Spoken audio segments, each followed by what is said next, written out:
మీ ఇంట్లో మొదటి కోటీశ్వరుడు మీరే అవ్వాలనుకుంటున్నారా? ఈ ఫైనాన్షియల్ వెబినార్ లో ఇప్పుడే జాయిన్ అవ్వండి. హావియర్స్ India's largest digital media network Suman టీవీకి స్వాగతం. ప్రస్తుతం మనతో ఉన్నారు chartered wealth manager Rama Rajesh గారు.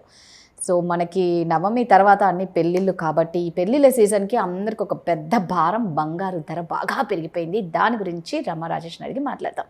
నమస్తే అండి. నమస్తే. ఆల్రెడీ పెళ్ళిళ్ళ సీజన్ ఇంకా స్టార్ట్ అయిపోతుంది. ఫస్ట్ బంగారం దేనికి అంటే పెళ్ళిళ్ళకే అన్నట్టు పేరు అయిపోయింది. ఓ పుట్టిన పిల్లవాడికి ఒక ఉంగరం కొనాలప్పటి నుంచి వడ్డాణంకి దాకా బంగారంకి అంత విలువ ఉంటుంది. దాన్ని బట్టి మన స్టేటస్ కూడా తెలుస్తూ ఉంటుంది. కరెక్ట్. ఇప్పుడు మాత్రం రేటు పెరిగిపోతూ ఉంటే ఉన్నవి అమ్ముకోకుండా ఉంటే చాలు అన్నట్లు అయిపోయింది రమ్మ. ఈ రోజు రేటు 92,000, 92,000. నెక్స్ట్ ఇంకా పెరిగే అవకాశం ఉందా? పెరిగిన తర్వాత తగ్గే అవకాశం ఉందా? యాక్చువల్లీ మనం ఈ టైం మాట్లాడుకునేటప్పటికి ట్రంప్ గారు రిలీజ్ చేశారు రెసిప్రోకల్ టారిఫ్స్ అని. దాని ఇంపాక్ట్ చాలా ఉంటుంది ఇండియా మీద. దాంట్లో గోల్డ్కి వచ్చేటప్పటికి ఖచ్చితంగా ఇనీషియల్లీ పెరుగుతుంది. 1 lakh రీచ్ అయినా ఆశ్చర్యపోక్కర్లేదు. 1 లక్ష అంటే 10 గ్రాములు అయితే 1,00,000 రీచ్ అయినా ఆశ్చర్యపోక్కర్లేదు. బట్ మీరు అడిగినట్లు డెఫినెట్గా తగ్గే ఛాన్సెస్ కూడా ఉన్నాయి. ఎందుకంటే ఈ రెసిప్రోకల్ టారిఫ్లో ఏం జరుగుతుందంటే మన జ్యువెలరీస్ మీదే ఆయన 27% హైయెస్ట్ ట్యాక్సెస్ వేశారు. సో హైయెస్ట్ ట్యాక్సెస్ వేయడం వల్ల దాని ఇంపాక్ట్ మనకి స్టాక్ మార్కెట్ మీద, సెన్సెక్స్ మీద ఉంటుంది. సో ఖచ్చితంగా సెన్సెక్స్ పడుతుంది. ఆ పడేటప్పుడు మనకి గోల్డ్ ప్రైసెస్ పెరగడం కామనే. దానికి తోడు మీరు అన్నారు కదా పెళ్ళిళ్ళ సీజన్. సో ఈ సీజన్లో ఖచ్చితంగా పెంచుతారు దాన్ని. ఎప్పుడైనా మనకి ఇండియాలో ఫెస్టివల్స్లో కానీ ఇలాంటి సీజన్స్లోని గోల్డ్ ప్రైస్ పెరుగుతూ ఉంటుంది. కాకపోతే ఒకవేళ అంటే ఇంకా ఇండియా నెగోషియేట్ చేస్తూ ఉంది మన ట్రంప్ గారితో వాళ్ళతోని.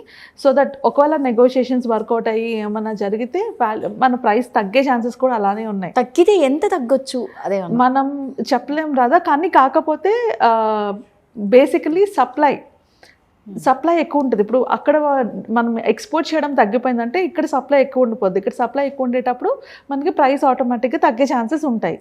సో అది ఎంత వరకు తగ్గొచ్చు అనేది యాజ్ ఆఫ్ నో ఏం చెప్పలేము. ఎందుకంటే ఇంకా నెగోషియేషన్స్లో జరుగుతుంది కాబట్టి ఇంకా అక్కడ వర్కౌట్ చేస్తున్నారు ఆ ప్రైసెస్ని, ఆ టారిఫ్స్ని తగ్గించమని.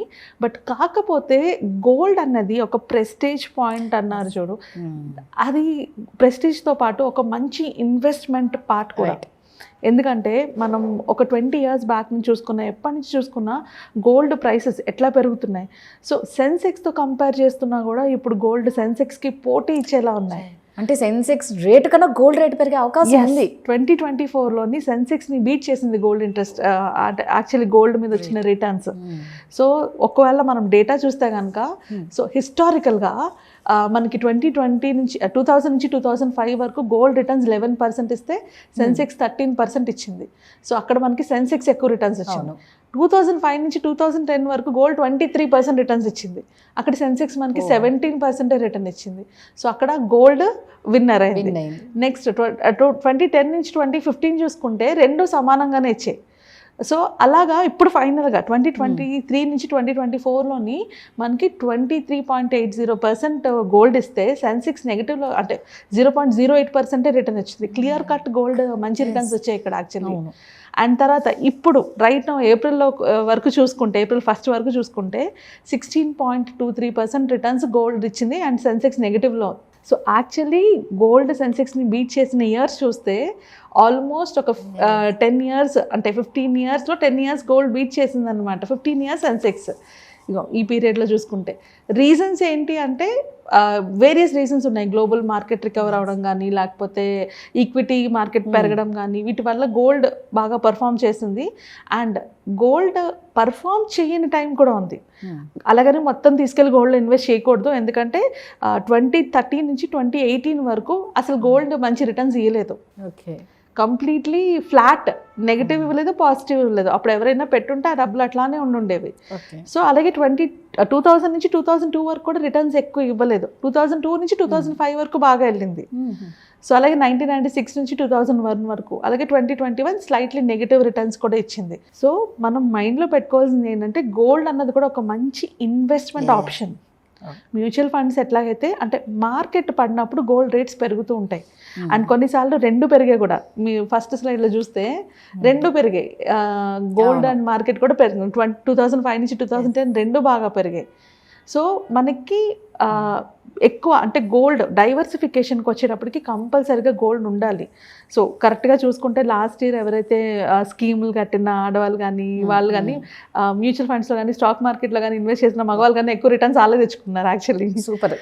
ఎందుకంటే గోల్డ్లో పెట్టుకుంటారు కాబట్టి.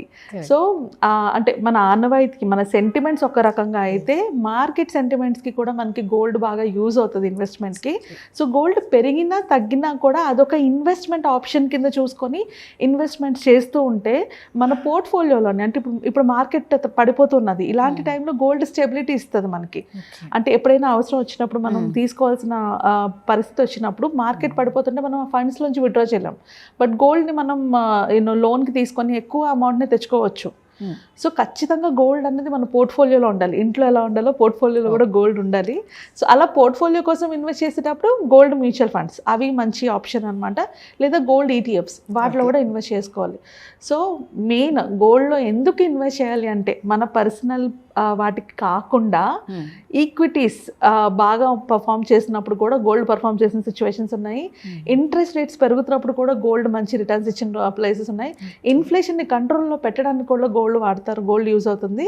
అండ్ ఎకనామికల్గా అంటే గోల్డ్ గ్లోబల్ ఎకనామికల్ స్టెబిలిటీ వరకు కూడా గోల్డ్ వల్లే అవుతుంది. అండ్ ఇన్వెస్ట్మెంట్స్, సో దానివల్ల what we normally as an advisor మేము ఏం చెప్తామంటే only mutual funds, only stocks, only real estate కాకుండా గోల్డ్ని కూడా కన్సిడర్ చేయాలి. మన పోర్ట్ఫోలియోలోని వన్ ఆఫ్ ద పార్ట్ కింద గోల్డ్ని అండ్ సిల్వర్ని కూడా కన్సిడర్ చేయొచ్చు. ఇప్పుడు సిల్వర్ మార్కెట్ కూడా రేజ్ అవుతుంది కాబట్టి ఇవి రెండు కన్సిడర్ చేసుకుంటే ఓవరాల్గా పోర్ట్ఫోలియో బ్యాలెన్స్ అవుతుంది. అలాంటప్పుడు మార్కెట్లు పడినా కూడా మనకి ప్రాబ్లం ఉండదు. మనం తీసుకుని వెళ్ళి ఆ గోల్డ్లోని కవర్ చేస్తాం అనమాట ఓవరాల్ పోర్ట్ఫోలియో రిటర్న్లోని. సో ఈ పెళ్ళిళ్ళ సీజన్ అనే కాదు, మార్కెట్ పడుతుందా పెరుగుతుందనే కాదు, ఇన్ ద లాంగ్ రన్ మనం చూసుకుంటే గోల్డ్ మంచి రిటర్న్స్ ఇస్తుంది. కాబట్టి మనకున్న ఆనవాయితీ మన సెంటిమెంట్స్ ఏవైతే ఉన్నాయో గోల్డ్తో దాన్ని కంటిన్యూ చేస్తూ అందులో ఇన్వెస్ట్ చేయడం కరెక్ట్. ఇప్పుడు పెరుగుతూ ఉండొచ్చు బట్ అవసరం ఉన్నప్పుడు ఖచ్చితంగా తీసుకుంటాం కదా, అలానే తగ్గినప్పుడు కూడా మనం తీసుకోవాలి. So gold is a very good instrument మన పోర్ట్ఫోలియో. చాలామంది మగవాళ్ళు ఎక్కువ అంటుంటారు అనమాట గోల్డ్ ఒక డెడ్ ఇన్వెస్ట్మెంట్, దానివల్ల యూజ్ ఏమి ఉంటుంది అనేసి. బట్ మనం gold performance from the beginning చూసుకుంటే అది అంత బాగా అంటే ఈక్విటీ కాంపిటీషన్ ఇస్తూ పర్ఫామ్ చేస్తుంది. కొన్ని టైమ్స్ ఈక్విటీ కన్నా బెటర్ పర్ఫామ్ చేస్తుంది.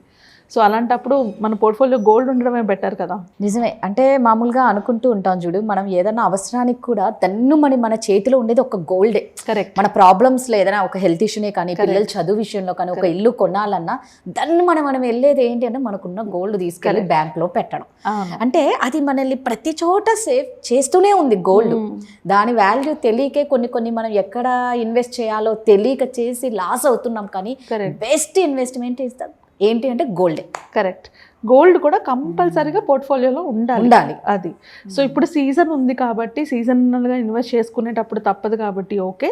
కానీ మన పోర్ట్ఫోలియోలో కూడా ఇంక్లూడ్ చేసుకోవాలి. అంటే పెళ్ళిళ్ళు అందరికీ ఉండవు కాబట్టి, బట్ ఇది ఒక పోర్ట్ఫోలియోలో యాడ్ చేసుకున్నప్పుడు ఫ్యూచర్లో ఎప్పుడు అవసరం వచ్చినా కూడా ఇది బాగుంటుంది, మనకి యూజ్ ఉంటుంది ఖచ్చితంగా. సో అది మైండ్లో పెట్టుకొని గోల్డ్ని కూడా కన్సిడర్ చేయాలి ఈ టైంలో. అయితే రమ్మ మామూలుగా అంటున్నా, ఇప్పుడు చిన్న ఉద్యోగస్తులు కానీ, పని వాళ్ళు కానీ, ప్రతి ఒక్కరు ఇట్లా మనం డబ్బు సేవ్ చేసుకొని గోల్డ్ కొనని కూడా కొన్ని ఉంటాయి కాబట్టి అవి తెలియక సేవ్ చేసుకోరు కదా. Correct.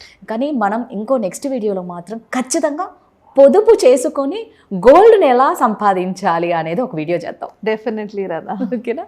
Thank you so much. Thank you.